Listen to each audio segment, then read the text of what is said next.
Hello students, good morning. आज हम लोग अपनी इंटर की क्लास में अगली प्रश्नावली स्टार्ट करेंगे। आज प्रश्नावली हम लोग 1B स्टार्ट करना है। अब देखिए प्रश्नावली 1B और 1B प्रश्नावली में पहला सवाल देखना है। पहले सवाल में आपसे क्या कह रहा है? कह रहा निम्नलिखित संबंधों के प्रांत एवं परिसर ज्ञात कीजिए। अब देखिए इसमें एक संबंध जो दिया पहले का फर्स्ट पार्ट, ये दिया हुआ है R is equal to x plus 1 comma x plus 5 such that x belongs to, यहां पर एक सेट दिया हुआ है और उसके एलिमेंट 2, 4, 6, 8। ये आपको एक रिलेशन दे दिया गया। अब हमें इस संबंध का प्रांत निकालना है। तो यदि आप इस संबंध को लिखोगे तो देखिए इसमें जितने भी आपके ऑर्डर पेयर आएंगे उसका पहला एलिमेंट x प्लस 1 के आधार पर होगा और दूसरा एलिमेंट x प्लस 5 के आधार पर होगा। तो आपसे इसका प्रांत पूछा जा रहा है, तो यहां पर x की आप वैल्यू पुटअप करना चालू कर दो। तो इस रिलेशन को आप ऐसे भी लिख सकते थे, यहां पर x के स्थान पर 2 रखो, यहां पर भी 2 रखोगे तो 3, 7, फिर यहां पर 4 रखिए x की वैल्यू, 5, 9, x की वैल्यू 6 रखिए, 7, 11 और फिर 9, 30। ये रिलेशन आपका बन जाएगा। और जब ये संबंध आपको मिलेगा तो हमें इसका प्रांत चाहिए। तो प्रांत कितना हो जाएगा? पहले अवयवों का समुच्चय 3, 5, 7, और यदि आपसे इसी सवाल में संबंध का परिसर पूछता तो परिसर निकालने के लिए हम लोग दूसरे अवयवों का समुच्चय बना देंगे 7, 9, 11, 13।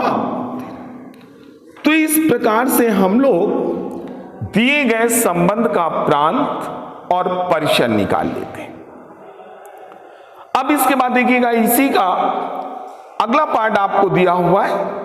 सेकेंड पार्ट में आपसे एक रिलेशन दिया हुआ है, R is equal to A plus 1 comma B plus 2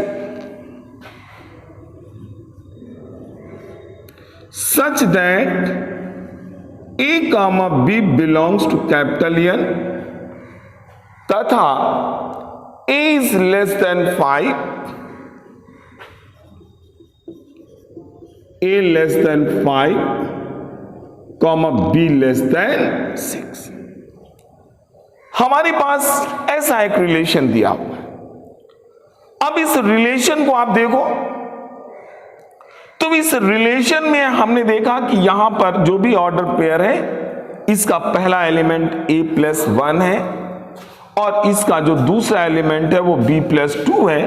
A और B both are natural numbers, यानी यहां पर A को भी हम प्राकृतिक संख्या लेंगे, B को भी हम प्राकृतिक संख्या लेंगे और कंडीशन लगी कि A की वैल्यू आपकी 4 से कम होनी चाहिए और B की वैल्यू 6 से कम होनी चाहिए। तो देखिए इसमें जो प्रांत हो जाएगा संबंध का प्रांत, यहां पर फर्स्ट एलिमेंट A प्लस 1 है तो यहां पर 5 से कम नेचुरल नंबर रखिए तो आपको 2, 3, 4 और A की वैल्यू 5 तक पुटअप करेंगे आप तो ये इसका प्रांत मिल जाता है। अब देखिए, यदि आपसे फलन का परिसर पूछता है तो यहां पर b लेस देन 6 कह रहा है, b लेस देन 6, यानी यहां पर b भी आपका नेचुरल नंबर है, तो b की वैल्यू यहां पर आप पुट अप कर दोगे तो आगे आपसे परिसर भी आप फाइंड कर सकते हैं।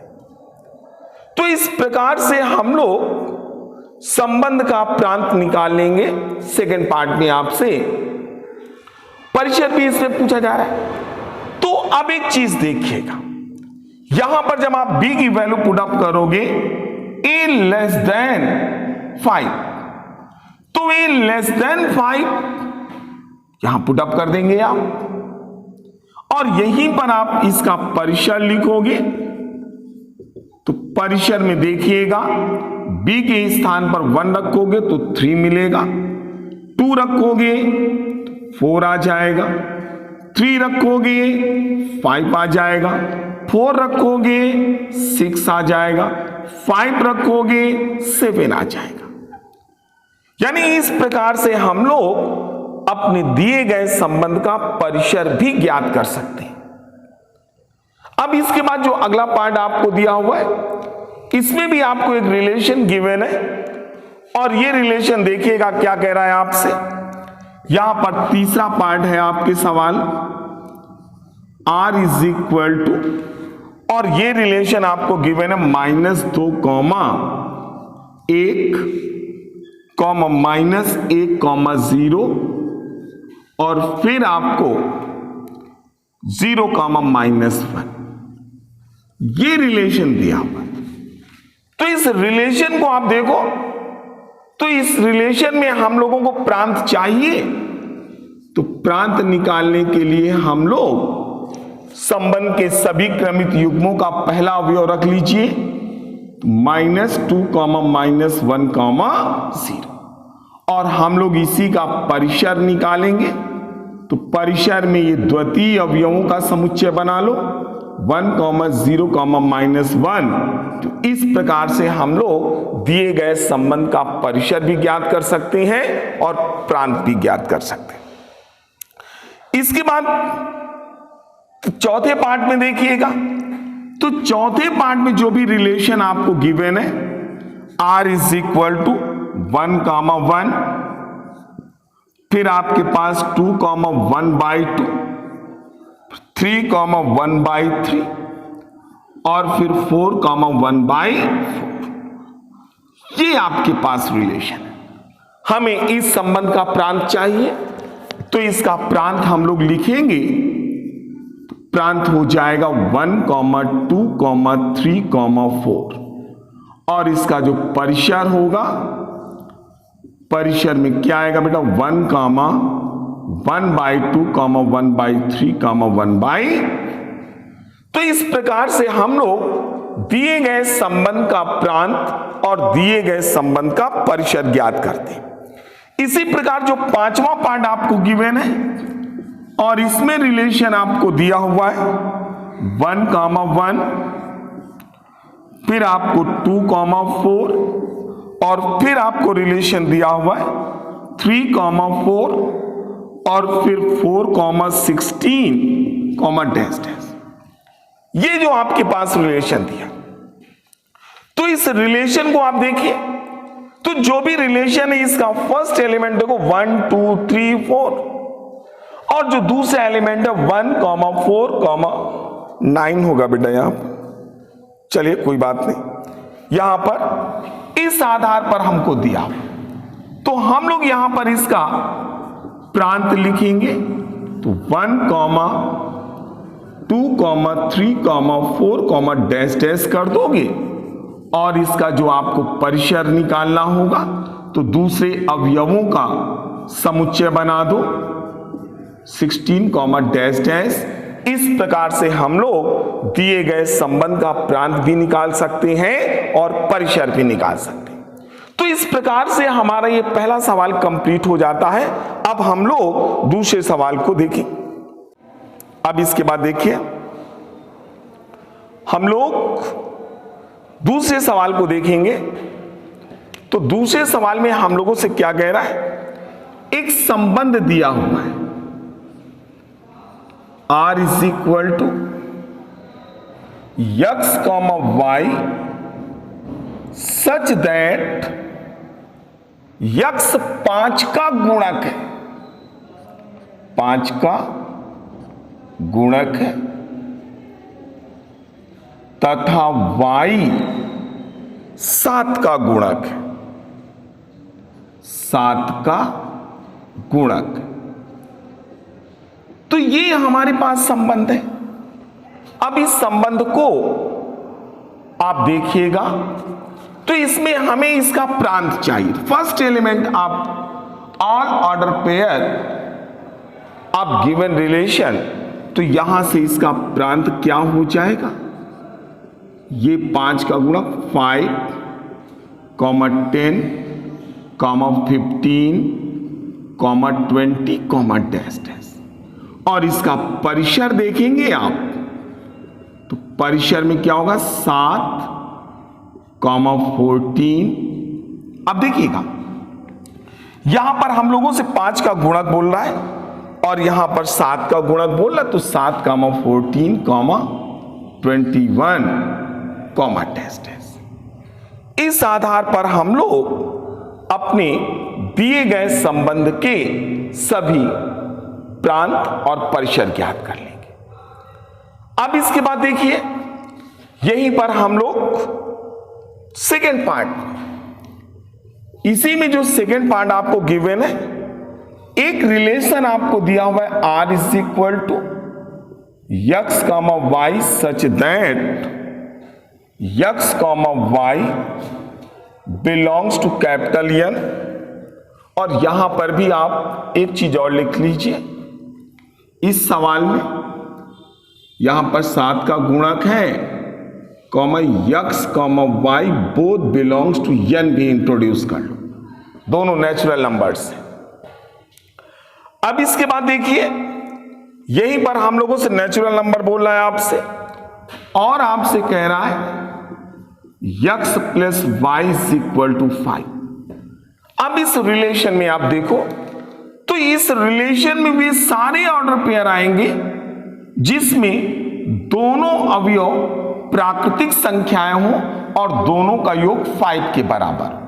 तो इस रिलेशन में आप R के जो एलिमेंट्स होंगे, x की वैल्यू 1 रखोगे आप तो y की वैल्यू 4 आ जाएगी, x की वैल्यू 2 रखोगे तो y की वैल्यू 3 आ जाएगी, x की वैल्यू 3 रखोगे तो y की वैल्यू 2 आ जाएगी, x की वैल्यू 4 रखोगे तो y का मान 1 आ जाएगा।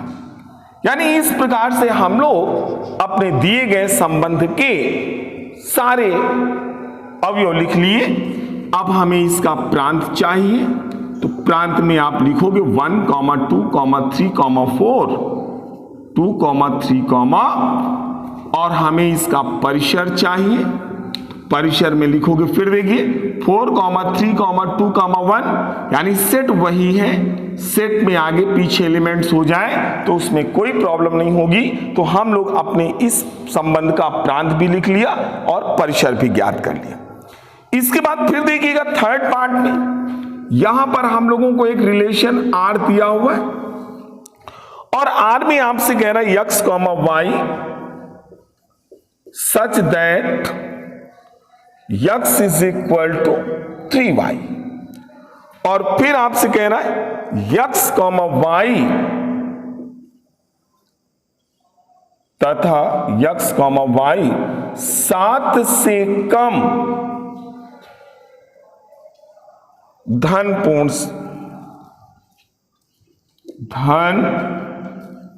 पूर्ण संख्याएं। अब इस रिलेशन को आप देखो तो यहां पर x और y दोनों 7 से कम धन पूर्ण संख्याएं। तो इसमें काम क्या करेंगे आप, इस रिलेशन में देखो यदि हम लोग y की वैल्यू 1 एक्सेप्ट करते हैं तो x आपको 3 मिलेगा, पहला अवयव 3, 1। फिर यदि x y की वैल्यू आप 2 लेते हैं तो आपको x की वैल्यू 6 मिल जाएगी, 6, 2 बेटा 6,2। अब इसके बाद यदि y की वैल्यू आप 3 लेंगे तो आपको x की वैल्यू 9 मिल जाएगी, जो कि 7 से बड़ी हो जाएगी। तो इसमें केवल 2 एलिमेंट आएंगे, इसका प्रांत आपको मिलेगा 3,6 और इसका जो परिसर आप ज्ञात करेंगे तो ये 1, तो इस प्रकार से हम लोग दूसरे सवाल में दिए गए संबंध में हम प्रांत भी निकाल लेते हैं और परिसर भी ज्ञात कर लेते हैं। अब आप देखिएगा तीसरे सवाल में हम लोगों को एक सेट दिया हुआ है A इज इक्वल टू, और इसमें एलिमेंट्स कौन कौन से आपके पास है 1, 2, 3, 4, 5, 6, और फिर आपसे एक रिलेशन गिवन है R is equal to x, y such that y is equal to x plus 1, और फिर यहां पर लिख रहा है जहां x, y both belongs to capital. अब हमारे पास ये संबंध दिया हुआ है और इस संबंध में हम लोगों से कह रहा है समुच्चय A से समुच्चय A में ही संबंध ज्ञात करना है, यानी जितने भी ऑर्डर पेयर होंगे उसका पहला अवयव भी समुच्चय A का होगा और दूसरा अवयव भी समुच्चय A का होगा।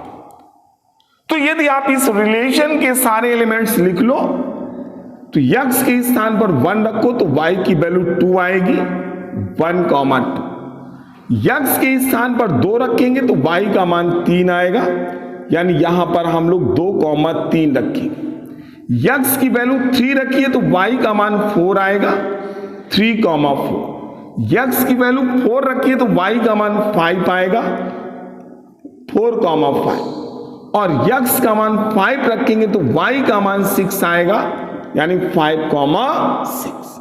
अब x की वैल्यू आप 6 नहीं एक्सेप्ट कर सकते, क्योंकि यदि आपने x को 6 मान लिया तो फिर y की वैल्यू आपकी 7 हो जाएगी और y आपका दिए गए समुच्चय में नहीं होगा।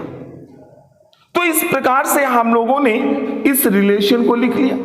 अब आपसे कह रहा है कि इस संबंध को तीर द्वारा प्रदर्शित भी करना है, तो आप पहले एक सेट A बना लो, यहां पर भी एक सेट A बना लो और इसके अवयव लिख दो 1, 2, 3, 4, 5, 6, 1, 2, 3, 4, 5, 6।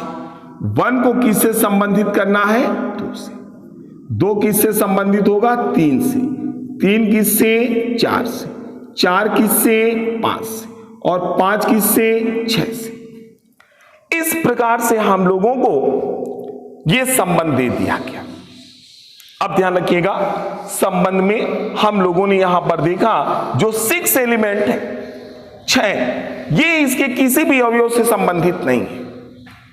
तो यहां पर हम लोग संबंध का प्रांत पूछना है, तो यहां पर संबंध का प्रांत कौन से एलिमेंट्स लिखोगे, दिए गए संबंध 1, 2, 3, 4, 5, ये संबंध का प्रांत हो जाएगा। और फिर संबंध का आपसे परिसर पूछना है, परिसर में आप एलिमेंट्स यहीं से लिखोगे 2, 3, 4, 5, 6, और सह प्रांत भी पूछ रहा है इसमें। तो यहां से कोडोमेन यानी सह प्रांत कहां क्या होगी, तो सह प्रांत में हम लोग जानते हैं समुच्चय A से समुच्चय A में परिभाषित है, तो यही समुच्चय A जो आपको दिया है 1, 2, 3, 4, 5, 6। तो इस प्रकार से हम लोगों ने दिए गए संबंध का प्रांत निकाल लेते हैं, दिए गए संबंध का परिसर निकाल लेते हैं और दिए गए संबंध का सह प्रांत निकाल लेते हैं। तो इस प्रकार से हम लोगों ने अपने तीसरे सवाल को कंप्लीट कर लिया। अब इसके बाद देखिएगा हम लोग चौथे सवाल को देखते हैं। तो इसमें चौथे सवाल में आपसे कह रहा है सेट A गिवन है आपको 1, 2, 3, डैश डैश और लास्ट में यहां पर 14 है। अब देखो यहां पर एक संबंध है, वो भी समुच्चय में परिभाषित है। तो हम लोग यहां पर एक रिलेशन दिया हुआ है R is equal to x, y such that 3x minus y is equal to 0। और फिर लिख रहा है यहां पर जहां x comma y both belongs to capital. अब देखो इसको भी हम लोग ए से ए में संबंध आपको दिया हुआ है, तो यहां पर हम लोग इसके एलिमेंट्स लिख लेंगे। इस संबंध को वैसे भी आप लिख सकते हो x comma y such that y is equal to 3x। अब देखिएगा तो यहां पर इस रिलेशन के एलिमेंट्स देखो कौन कौन से आएंगे। x के स्थान पर 1 रखिएगा तो y की वैल्यू कितनी आएगी 3, x के स्थान पर 2 तो y की वैल्यू 6, x के स्थान पर 3 तो y की वैल्यू 9, और फिर x के स्थान पर 4 तो y की वैल्यू 12।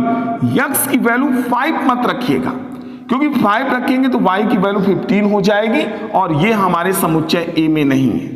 इस प्रकार से हमारा ये संबंध हो जाएगा। और फिर आपसे इसका प्रांत पूछ रहा है, तो संबंध का प्रांत क्या होगा बेटा, फर्स्ट एलिमेंट्स 1 2 3 4, और फिर आपसे परिसर पूछा जाएगा, तो परिसर में हम लोग 3, 6, 9, और फिर इसका हम क्षय प्रांत निकालेंगे। तो क्षय प्रांत में देखिए समुच्चय ए से समुच्चय ए में परिभाषित है संबंध आपका, तो हम लोग क्षय प्रांत में यही समुच्चय ए लिख देंगे। इस प्रकार से हम लोग अपना ये चौथा सवाल कंप्लीट कर लेते। अब इसके बाद देखिएगा पांचवें सवाल में, और पांचवें सवाल में आपसे कह रहा है एक रिलेशन दिया हुआ है r is equal to x comma x plus 5। इस रूप में आपको ऑर्डर पेयर दिए हुए, और यहां से कह रहा है such that x belongs to 0, 1, 2, 3, 4, 5। इस रूप में हमको रिलेशन दिया हुआ है और कह रहा है संबंध r के प्रांत और परिसर को ज्ञात करना है। तो यहां पर देखिएगा यदि हम लोग इस रिलेशन को देखो तो यहां पर x की वैल्यू हम लोग यहां पर पुट अप करेंगे, तो रिलेशन r क्या हो जाएगा, x के स्थान पर 0 रखो तो 0, 5, 1, 6, 2, 7, 3, 8, 4, 9, 5, 10। इस प्रकार से हम लोग अपने इस संबंध को लिख लेते हैं, और इस संबंध में हम लोग प्रांत लिखेंगे। तो इसका प्रांत हो जाएगा 0, 1, 2, 3, 4, 5, और फिर इसका परिसर निकालेंगे। तो परिसर में 5, 6, 7, 8, 9, 10। तो इस प्रकार से हम लोग दिए गए संबंध का प्रांत और परिसर ज्ञात कर सकते हैं। अब इसके बाद देखिएगा छठवें सवाल में, छठवें सवाल में हमको 2 सेट दिए हुए, एक सेट P है और दूसरा सेट आपका Q दिया, और इसके एलिमेंट्स देखो 5, 6, 7 है, और यहां पर आपको 3, 4, 5 है। तो ये 5 3 से संबंधित है, 6 4 से, 7 5 से।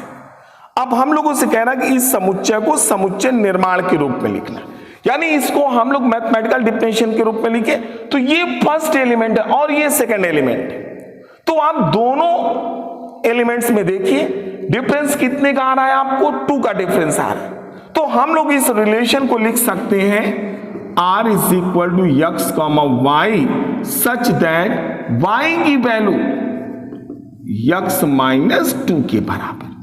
इस प्रकार से हम लोग संबंध लिख देंगे, और यहां पर रिप्रेजेंट भी कर दीजिए, यहां पर लिख दीजिए जहां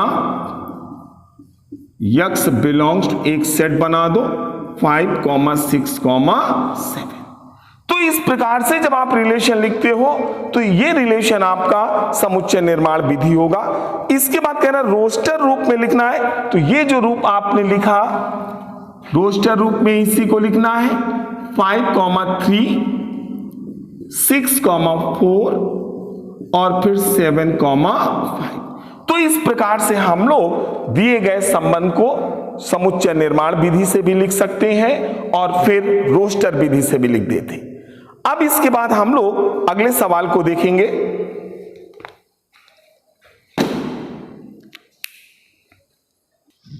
अब इसके बाद देखिएगा इस प्रश्नावली में जो 7वां सवाल दिया हुआ है, 7वां सवाल आपसे कह रहा है R belongs to n cross n, ये दे दिया गया।